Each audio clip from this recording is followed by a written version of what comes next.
படித்ததில் பிடித்த ஒரு சில வரிகள் உங்களோட நானும் பரிமாறிக்கொள்ளணும்னு ஆசைப்படுறேன். ஸோ இது எப்படியாப்பட்ட ஒரு விஷயம்னா தாயை பற்றின ஒரு விஷயம்தான்.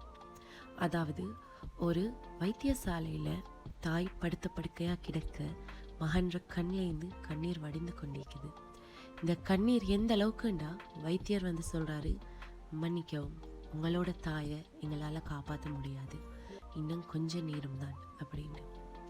இதுக்கு அந்த மகனோட பதில், இல்லை, என்னோட தாய் திரும்பி வருவாள், எனக்காக வருவாள், நான் சாப்பிடாம பசித்திருக்கேன் அப்படின்னு சொல்லுங்க டாக்டர், என்னோட அம்மா எழும்பி வருவா என்னோட பசியை போக்க அப்படின்னு மகன் சொன்னாராம். இதில் விளங்குறது என்ன?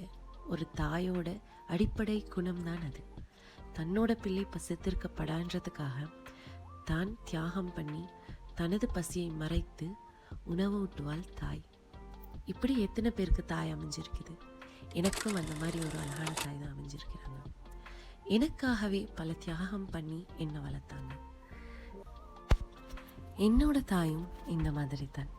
பசிக்குதா, சாப்பிட்றியா, சாப்பாடு தரவா, அந்த கையால் மண்ணை தந்தாலுமே சுவையாக தான் இருக்கும். அது தெரியலை, ஏன் டேஸ்ட்டே இல்லாத சாப்பாடு கூட அந்த கையால் ஒரு வாய் எங்கட வாய்க்குள்ளே போகும்போது அவ்வளோ ருசியாகிக்குதுண்டு. இது தாய்களுடைய கையில் உள்ள மந்திரமா இல்லை இறைவன் கொடுத்த வரமா தெரியலை, சத்தியமாக தெரியலை. ஆனால் இந்த மாதிரி தாய் அமைகிறதுக்கும் பாக்கியம் பண்ணிக்கணும்ன்றது நான் பிள்ளைய பெற்று தாயானதுக்கு பிறகுதான் உணர்ந்தேன்.